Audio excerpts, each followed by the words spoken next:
You are listening to the Patriot Pastors Podcast, where we talk about today's issues from a pastor's perspective, as well as calling America back to the faith of our fathers. Pastors Wade Lentz and Harold Smith are your hosts, and now, let's get started.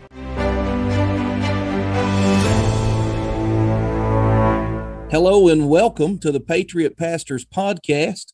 I am your co-host, the fresh garden tomato eating pastor, Harold Smith, pastor at Lee Creek Baptist Church, joined as always by my good friend, Wade Lentz from Barrel Baptist Church in Valonia. Wade, have you had a garden fresh tomato yet? No, but I'm jealous. Well, I boast in the Lord and in the garden. That's about the two things I like to talk and brag about this time of year. And there's nothing better than the first homegrown tomato, because it's been 6 months or so since you've had one right off the vine. Yeah. And I could literally walk down the rows with a salt and pepper shaker and just pull them and eat them at room temp or outside temp. I love a good tomato, but by the end of garden season, I'm sick of them. And that's why the good Lord gave us seasons, everything in its season. Great Yes. topic today. We are going to talk about funding missions outside of the Southern Baptist Convention. And Is that possible? Is it possible? It was before 1845. Oh, okay. You know? Okay. I wasn't sure about that. You and I did a podcast a week or so ago, kind of wrapping up our thoughts of the Southern Baptist Convention.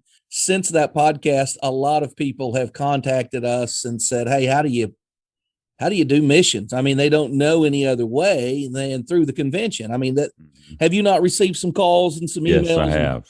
Yeah, I have too. Yes. And let me just be real upfront and honest. Wade and I, neither one participate in the convention. We haven't in several years. Your church has been out for a while. Our church has been out for a while, but there are some real advantages to being in the cooperative program. Mm-hmm. The biggest advantage, I would say, is to the missionaries who know that they have the full, financial support of the Southern Baptist Convention behind them. Right. They know they're not going to get stranded in East Africa somewhere. They know they're not going to be stranded wherever they send them. The money to bring them back and their families back is there. You're pulling from a very big pool of churches. I mean, many people have said, and rightfully so, when the cooperative program is healthy and functioning as it should, there's no greater missionary entity in the world. Sure. And I would agree with that. The problem that we're dealing with today is that it's becoming more and more influenced by CRT. It's not healthy. Right. And most Southern Baptists would agree with you that it's not healthy. And so people are like, well, how do we do this? You and I had looked at Tom Askell's article, and I thought Tom brought out some great points. And you don't have to send money through the cooperative program. You can pick an entity and send money directly to the entity and still be a cooperating member and friendly cooperation of the convention. The problem with that is it's getting really hard to pick an entity that's not influenced in some way by pragmatism or CRT. So I say all that to say cooperative program has its perks, mm-hmm. but I would also say that funding missions the way your church does, and even a little bit differently of the way our church does, also has its perks. Wouldn't you agree? Yes. Yeah, I would agree. And you're right. The cooperative program giving, it does have a big advantage to the missionary, as you just stated, but it also has a big disadvantage to the churches. And the reason being is because the way the S.B.C operates through the cooperative giving program is that there is a big gap. There's a big gulf between the giver and the receiver. It is very difficult for the church to put a name to where their money is going. Missionaries just do not come and visit. The churches really do not know who their missionaries are. They just give blindly, which really it makes it difficult on establishing that missionary church relationship that I believe is biblical. precedent in it in the book of Acts, Acts chapter 13, where Paul is sent out, he and Barnabas, out of the church at Antioch. They're sent out, they do the missionary journey, and then they come back in Acts chapter 15 and they give a detailed report to that local church who sent them out and invested in their ministry. And they gave a detailed report of how that missionary journey went. And I'm going to tell you, it transformed our missions giving. It excited our people. They have a missionary that they can talk to and shake hands and hug and pray for specifically. It really transformed our missions giving for sure. Right. And so how do y'all do missions? We ended up there the same journey the way you did. I just saw one church being the sole sender and not the sole supporter, but the accountable church. And then you read constantly in Paul's letters about receiving funds from a multitude of churches. But Paul's ultimately accountable, and Barnabas are accountable to Antioch. And so that led me to say, you know what, we need to find missionaries that are accountable, not to a board of directors that are appointed by a committee on committees that is appointed by an elected president. We need to find somebody that's accountable to the highest institution on the earth, the local church. So once we came to that conclusion, the next question is, how do you get funds? Because we can no longer just write a check and mail it to Little Rock. They spend a little bit, send it to Nashville. They send a little bit, spend a little bit, send it to Atlanta. So the way we did it at first was we took the percentage that we used to send to the Cooperative Program and we split it up between 2 or 3 missionaries. And we just sent money to basically other mission boards and churches. And then I said, we really need to be more intentional about our mission giving. The idea of just sending a percentage is the way I was raised. That's the Southern Baptist way. But when you look at Paul's instruction, he's telling the churches to set aside specific money for missions. So I was also reading about how Charles Spurgeon funded missions. And Spurgeon, in his years at the Metropolitan Tabernacle, had 52 mission causes. And each Sunday night, they would take up an offering for mission causes. And I mean, if we wouldn't be sending much support if we did it once a week, but what we decided to do was once a month, pick a mission cause. And we have 12 mission causes that we support. And it started out on Sunday nights, and we don't have Sunday night services anymore. If you haven't listened to our podcast on that, I highly recommend it. But on Wednesday nights, we discuss our missionary for the month. I remind the church of who he is. We have a place in our church with mission boxes set up. You can deposit your offering that goes to that missionary that month. We post updates from those missionaries there. So each month we're supporting a different missionary and a different mission cause, and it is voluntarily given. So you'll put an offering in the Sunday morning offering plate that funds the work of the church. Some missions are funded through the budget of the church, but most of our missions giving is by free will offerings on to a different missionary each month. And like I said, I stole the model off Spurgeon. What that did for us is we went from giving a percentage, and I think we started out doing like 8 or 9%. So now instead of trying to get a calculator out and sending somebody a check for some oddball amount, we just empty these collection boxes every week at the end of the month. Whatever that total is, we send it to that missionary. And to echo what you were saying, our church knows these missionaries. They've been in our church, not all of them, but many of them have been here. They've held their babies. They message back and forth on social media. Yes. They're up to date. They know, so they give sacrificially because they have a personal vested interest in the missionary. And so that has been tremendous. And I'll just say now, our missions giving today is 3 to 4 times what it was when we just wrote a check every month and mailed it off. Sure.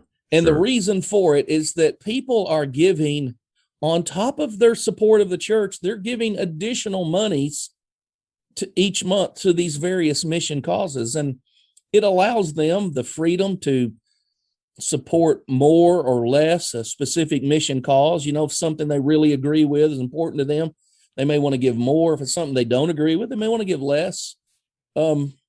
That's the way we've done it. And I'm not saying that everybody should do it that way. I know you guys do it differently, but Mm-hmm.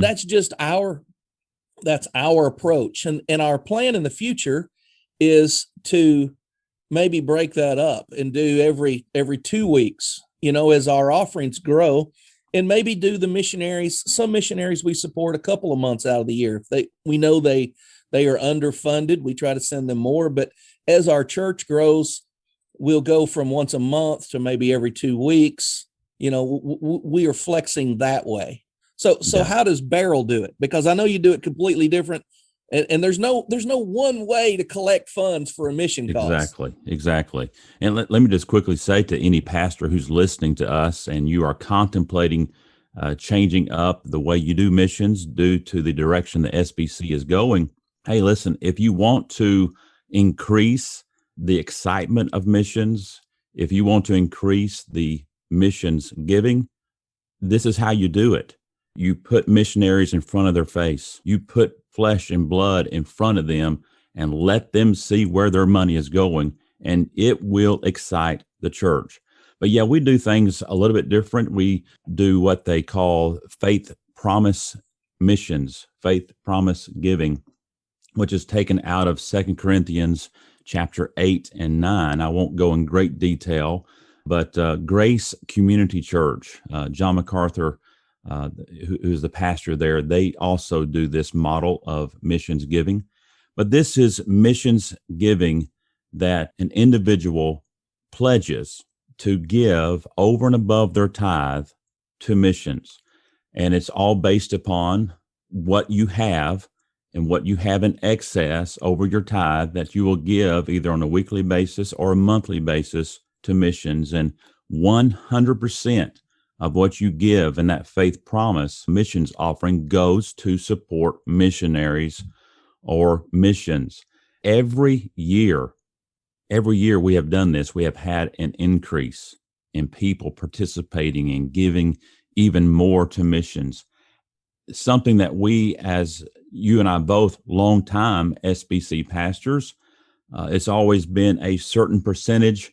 And you did give maybe to the Lottie Moon offering and to the Annie Armstrong offering and so forth. But this surpasses that tremendously.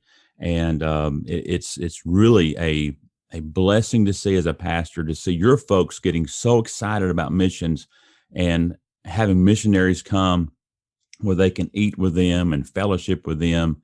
But yeah, we do what they call the faith promise missions, and it's really been a blessing for us. So how do you distribute that money? I mean, when we take in, let's say our money this month is going to David Bain. Next month, I think it goes to Chapel Library, who publish free gospel literature. How do you then take the money? And I know how you do it. I just want you to declare it. How do you then take that money and decide where it goes? Well, we have a missions team of about 7 or 8 folks who listen to each missionary's need. Some missionaries may only need $100 monthly support. Some have a bigger need, maybe $500 monthly support.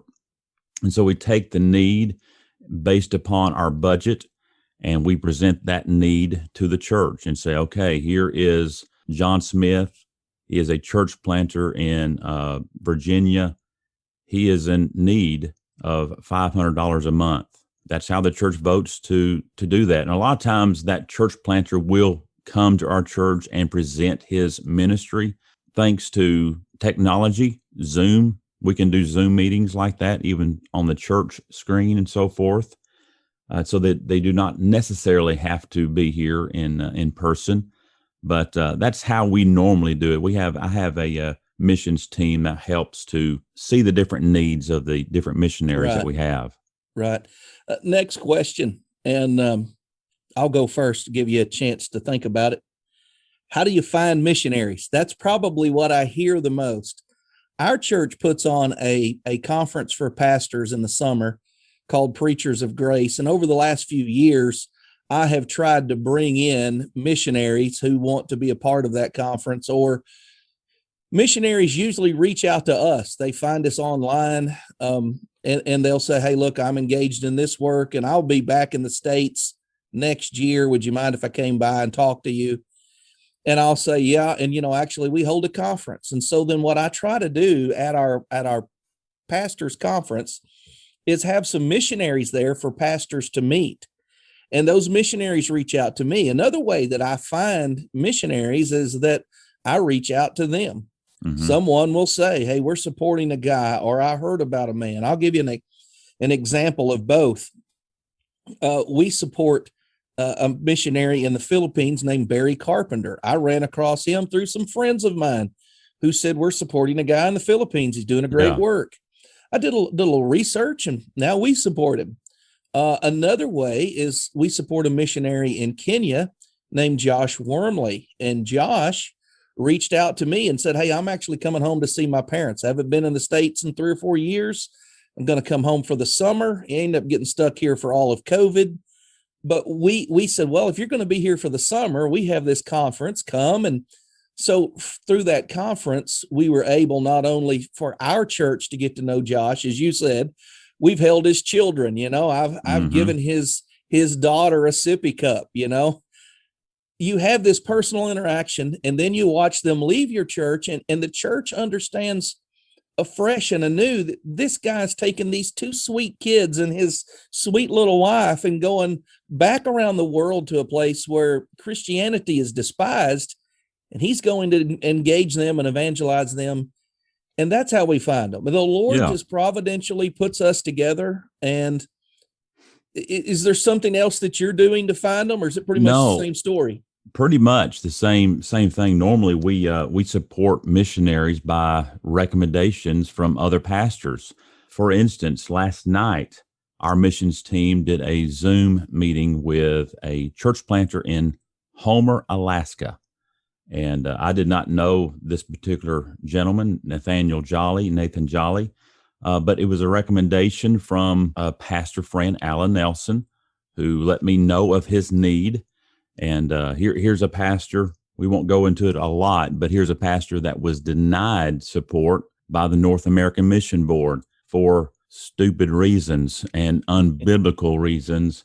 And he's a very solid guy that our church would love to cooperate with and give with. So, but that's how we normally find our missionaries, is through other recommendations from other pastors or churches. To me, that's the best way. When I know of a grounded pastor, a biblical minded pastor that says, hey, this guy is worthy of support, that goes a long way. Now, that doesn't mean that we don't vet them at all. We certainly do. We want to make sure that they believe in the sovereignty of God and they preach a biblical gospel. But I have better confidence when other men recommend that person. Right. And that is really a biblical model. Paul recommends people to churches because Paul personally knows them. Mm-hmm. And so it's not that we're saying that you can't cooperate with other churches. No, you have to cooperate with other churches. And that you were all over our next, question. And I'll just give you my answer to it.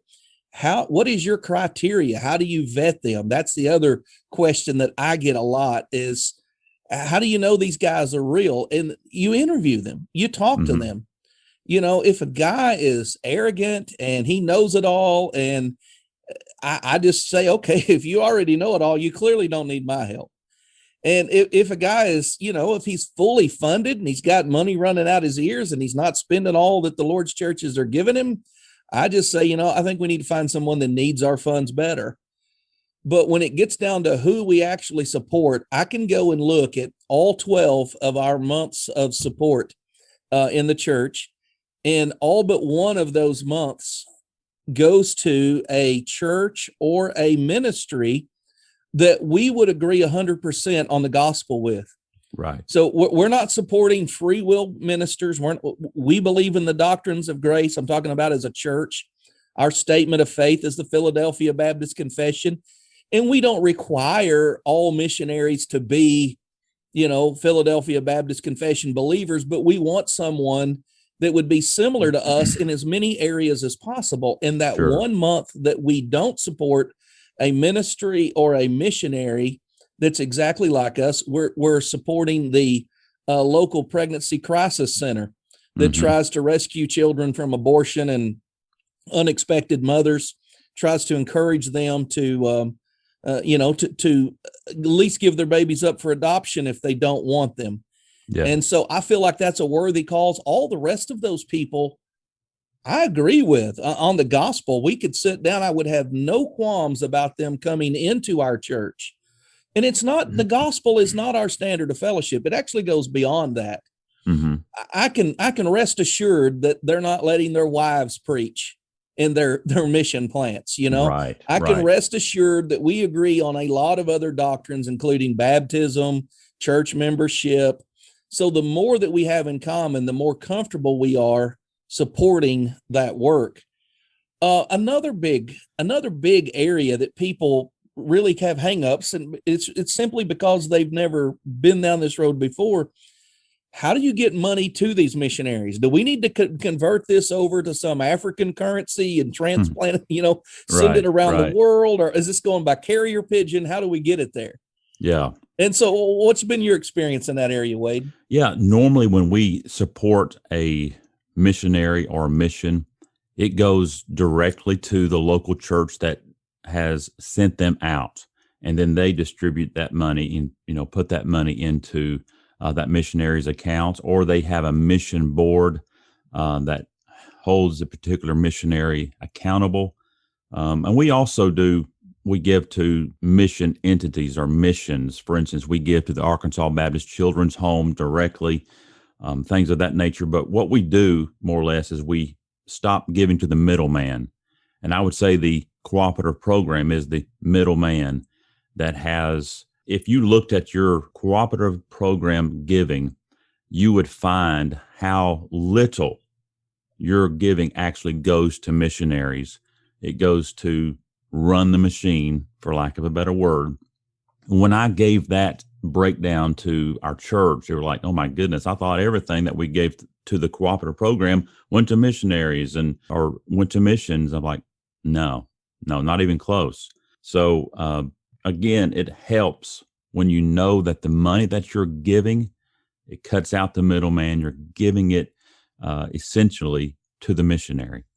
Interesting thing. I mentioned Barry Carpenter in the Philippines. I guess it was earlier in the podcast, but I got a email from the church that handles all of his support. And they said, hey, we received a check from you, and it was to go towards Barry Carpenter's work. And I have a question. How do you want him to spend it? Is this for him, or is this for the school that he's building, the seminary that he's building there? And I was like, wow, I've never had that kind of response. And I Sure. said, well, however he best needs it, I'll let him make that call. Right. But every bit of that check that was mailed to that church went right into the account to Barry. And you can actually say, hey, I want to buy books with this, or Bibles with this, or, buy yourself something nice with this. And having that kind of designation and knowing that nobody's taking a cut out of there really gives you a lot of confidence. And that leads right into our next question. How do you get updates from these missionaries? I'll say, growing up Southern Baptist, I think I remember one missionary coming to our church, and I remember their story. It seems like they were in Tibet. And, every time I thought about a missionary, their face is what popped into my mind. That was the only missionary I knew personally. So now that we support our own missionaries individually, not only do I just have a memory in my mind, but I get text messages from them when they have cell signals. I get emails from them on a regular basis. Those that are in places where communication is pretty good, we actually talk over the phone rather often. Social media is great. I get updates. I get pictures. I find out who the kids are. I know what's going on. You and I know your church and our church support David Velasquez in Spain. Yes. And I can see how the church building is going together. I can see that they're making progress in that. The amount of intimate knowledge that you have with someone in the modern age really makes knowing what's going on firsthand, really makes it easy for churches. Would you agree? Absolutely. And normally our missionaries update us at least once a month, some of them every other month, something of that nature. But we get an update very often so that we know where our money is going. That's a blessing. Now, when they are home on furlough, they normally will stop by and visit with us in person to give us a record of what's going on and how our support is being used for the Lord. So, yeah, just the update alone is tremendous. Even if it's a newsletter, that really helps to keep that connection between the giver and the receiver.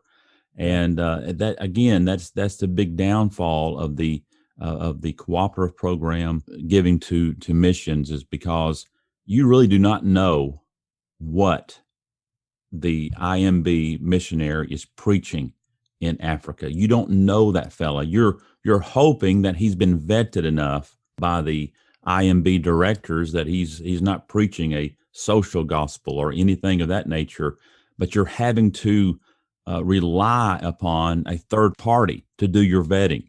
That's not necessarily biblical. Yeah, and that really, I think, for me, kind of sums up, and we've alluded to this, both of us have alluded to this, how missions have increased and become more and more prominent because we have this knowledge of the missionaries we support. You know, it's always interesting to me when we hear from a missionary, and a lot of times I'll read their updates, especially if something dramatic has happened. You know, someone's wife dies while they're, on the mission field, or they lose a child, or, maybe the government has arrested them, or I think about specific needs. Maybe I think about a missionary that we support on the American Gulf Coast that works with ships that come into harbor there. And he's able to get up on those ships and pass out literature to men who are from all over the world. The most unique ministry I've ever seen. And Cecil Fayard is the missionary there. And what he actually needed was a new van to haul these people around in and to haul materials in. And that request went out. People heard about it and responded, and that need was met within just a matter of days. He was surprised with a completely new, automobile to get his people around and his materials around. That kind of interaction is what boosts our giving to the convention. Not to the convention, to the missionary. In the convention, it was the other way around. Right. Everything was funded. It was budgeted. Just keep doing what you're doing. And nobody really did any more than they should. And I tried to, encourage and challenge our people to increase our Lottie Moon offering or increase our Dixie Jackson State offering. I did all the things I could do, but nothing matches personal, accountable relationship where we have a genuine love and affection for someone. And when they hurt, we bear their burdens with them. You can't duplicate that any other way. Exactly. And you make a good point. You do something and I can do something that the average Southern Baptist church member cannot do. And that is name a missionary. You ask, if you're a pastor and you're in the S.B.C, ask your church, how many of y'all can name a missionary that we support? I'm going to venture to say that it'd be zero. They can't. Through this method of giving hands-on to missionaries, you're able to call them by their name. Your church knows them by name. And it's just not a big entity, but rather it's a person. And that makes it so much more real. And again, it increases the giving. And I think that I don't want to criticize anybody that's given to the cooperative program. It has done a great work worldwide. No one's going to deny that. But I really want to kind of give instruction to those who have said, look, I'm done with the cooperative program. This is not for me. I don't feel comfortable. If that's you, I'm not trying to bring you to our side. I'm not trying to to run down where you are individually. If that's where you are, that's fine. I've been there. I've got friends that are there. I hope it turns around. I really, Right. really do. But for those who have already made their mind up, and this is a personal matter of conscience and a church Yes. matter of conscience, for those churches, those pastors, those individuals that say, look, I can no longer do this. How do I do something else? Hopefully what Wade and I have shared with you today will, give you the tools to need to say, okay, there's another way to do this. Mm-hmm. And I'll just make myself available. You can find me on Twitter. I am Harold Smith, the Backwoods Baptist. You get on Twitter, you can shoot me a message. I'll be glad to help you in any way I can. You can go to our church's webpage, which is leecreekbaptist.org. You can send me an email from there. I would be glad to share with you the missionaries we support. There are missionaries that we are not able to support at this time. I would be glad to share those missionaries with you and let you, as an individual church and pastor, vet them yourself and see if that's a work you're interested in.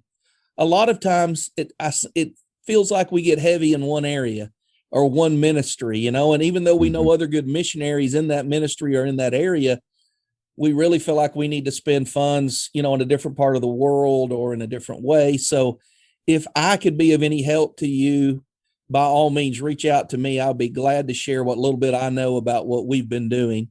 And I know you feel the same way, Wade, and I'll give you the last word and let you wrap it up. Yeah, absolutely. If you want to look me up on Twitter, I just go by my name, Wade Lentz, and you can also follow us at the Patriot Pastors Podcast on Twitter and Facebook. And feel free to shoot us a message and get in touch with us if you have any more questions. But this is a very pertinent subject, pertinent episode, based upon the fact of the direction the S.B.C is going, and the likelihood of many pastors and churches pulling out or minimizing the giving to the cooperative program. So we pray this has been a blessing.